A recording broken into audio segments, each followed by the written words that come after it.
नमस्ते। आज हम भाषा के लिखित रूप की जानकारी बढ़ाने के लिए व्याकरण में संज्ञा और सर्वनाम के बारे में जानकारी प्राप्त करेंगे। भाषा क्या होती है? भाषा वह साधन है जिसके द्वारा हम अपने विचारों का आदान प्रदान करते हैं, अर्थात दूसरों के विचार समझते हैं और अपने विचार दूसरों तक पहुंचाते हैं। भाषा का लिखित रूप। भाषा के कितने रूप होते हैं? भाषा के 3 रूप होते हैं। नंबर 1 सांकेतिक भाषा, साइन लैंग्वेज। नंबर 2 मौखिक भाषा और नंबर 3 लिखित भाषा। भाषा को लिखित रूप देने के लिए व्याकरण की जानकारी अत्यंत आवश्यक है। जैसे जैसे हम व्याकरण संबंधी जानकारी बढ़ाएंगे, हम सरलता से अपनी भाषा का स्तर उच्च बना सकते हैं। आज हम संज्ञा और सर्वनाम के बारे में जानेंगे। संज्ञा क्या होती है? संज्ञा की परिभाषा क्या है? डेफिनेशन क्या है?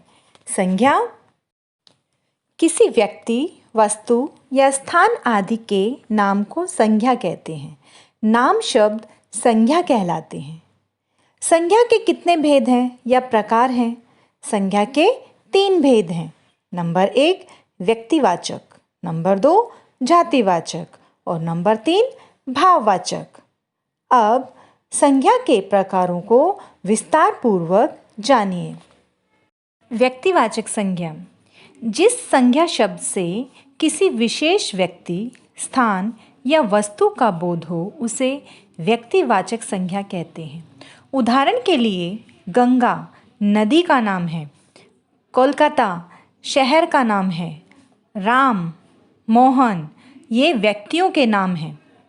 ये सभी एक विशेष व्यक्ति, नदी या शहर के बारे में बता रहे हैं, इसलिए ये व्यक्तिवाचक संज्ञा के उदाहरण हैं। जातिवाचक संज्ञा जिस संज्ञा शब्द से पूरी जाति का पता चले उसे जातिवाचक संज्ञा कहते हैं। उदाहरण के लिए नदी, ये संज्ञा शब्द है, कौन सा? जातिवाचक का उदाहरण है, क्योंकि यहाँ पर किसी नदी का नाम नहीं लिखा हुआ। फूल ही जातिवाचक शब्द है, क्योंकि यहाँ पर किसी फूल के नाम का नहीं पता चल रहा, इसलिए ये जातिवाचक संज्ञा के उदाहरण हैं। इमारत, अभी कौन सी इमारत है? नाम नहीं है, तो ये इमारत, बहुत सारी इमारतें होती हैं, ये जाति का बोध करा रहे हैं। और खिलौने, बच्चे, अभी किसी अगर नाम, बिना नाम के हम बच्चे का, तो ये तो बच्चे बहुत सारे होते हैं, तो ऐसे ही खिलौने, अभी कौन सा खिलौना है? कार का खिलौना है।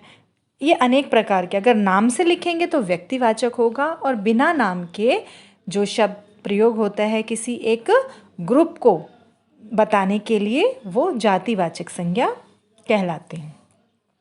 भाववाचक संज्ञा जो संज्ञा शब्द मन के भाव, किसी वस्तु, व्यक्ति, स्थान के गुण दोष तथा अवस्था अर्थात स्टेट, जैसे लिक्विड स्टेट द्रव्यावस्था, ठोस सॉलिड स्टेट, ये किसी पदार्थ के उस बारे में बताते हैं, इन्हें भाववाचक संज्ञा कहते हैं। उदाहरण के लिए ऊंचाई, हंसी, दया, बचपन, ये सभी भाववाचक संज्ञा के उदाहरण हैं। अब हम तीनों संज्ञा के भेदों की एक शब्द सारणी देखते हैं, जिसमें जो शब्दों को देखकर आपको अच्छी प्रकार समझ में आ जाएगा कि कौन सी संज्ञा का कौन सा उदाहरण है। व्यक्तिवाचक में अमीना, मोहसिन, चांद, हामिद, महमूद। जातिवाचक में मिठाई, इमारत, हलवाई, बच्चे, खिलौने, टोपी। भाववाचक में आश्चर्य, क्रोध, लालच, गरीबी, प्रसन्नता। आशा करती हूँ कि संज्ञा के बारे में आपको भली प्रकार से समझ में आ गया होगा। अब हम सर्वनाम के बारे में जानेंगे। सर्वनाम किसे कहते हैं? सर्वनाम की परिभाषा क्या है? डेफिनेशन क्या है? संज्ञा के स्थान पर प्रयोग किए जाने वाले शब्द सर्वनाम कहलाते हैं।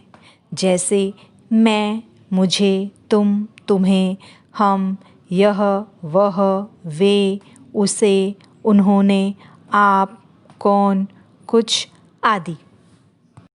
सर्वनाम अर्थात सब नामों की जगह प्रयुक्त होने वाले शब्द। सर्वनाम के प्रयोग से संज्ञा शब्द का बार बार प्रयोग नहीं करना पड़ता, जिसके कारण भाषा सुंदर लगती है। जब हम वाक्य लिखते हैं और एक पैराग्राफ लिखते हैं तो उसमें यदि हम किसी नाम का बार बार उसको दोहराएंगे, रिपीट करेंगे, तो देखने में भी अच्छा नहीं लगेगा और सुनने में भी अच्छा नहीं लगेगा। इसलिए हम सुंदरता के लिए सर्वनाम का प्रयोग करते हैं, भाषा में सुंदरता के लिए। यहाँ एक बात और ध्यान रखने लायक, जिस प्रकार संज्ञा में एक वचन तथा बहुवचन होता है, उसी प्रकार सर्वनाम में भी एक वचन तथा बहुवचन होता है।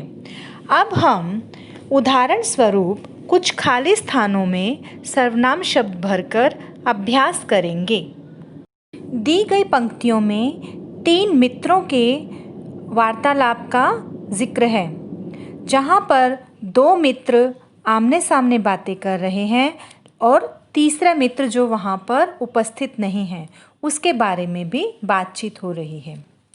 निशा, रानी, विशाल कहाँ है? मैं उसे, यहाँ पर देखो निशा ने अपना नाम नहीं बोला। निशा, विशाल, यह पुस्तक, ये बड़ा अटपटा लगता। तो यहाँ पर आप देखिए, मैं उसे यह पुस्तक देना चाहती हूँ।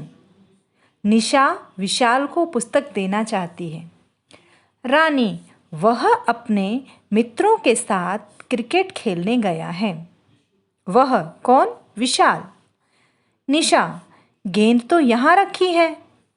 रानी जवाब दे रही है, वह गेंद नहीं ले गया। कई मित्रों के पास गेंद है। निशा, चलो हम खेल देखने चलते हैं।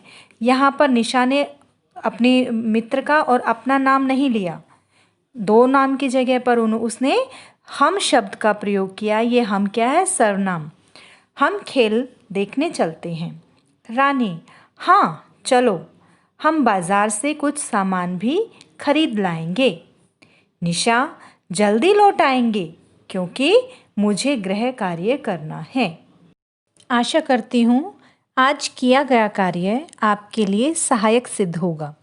धन्यवाद।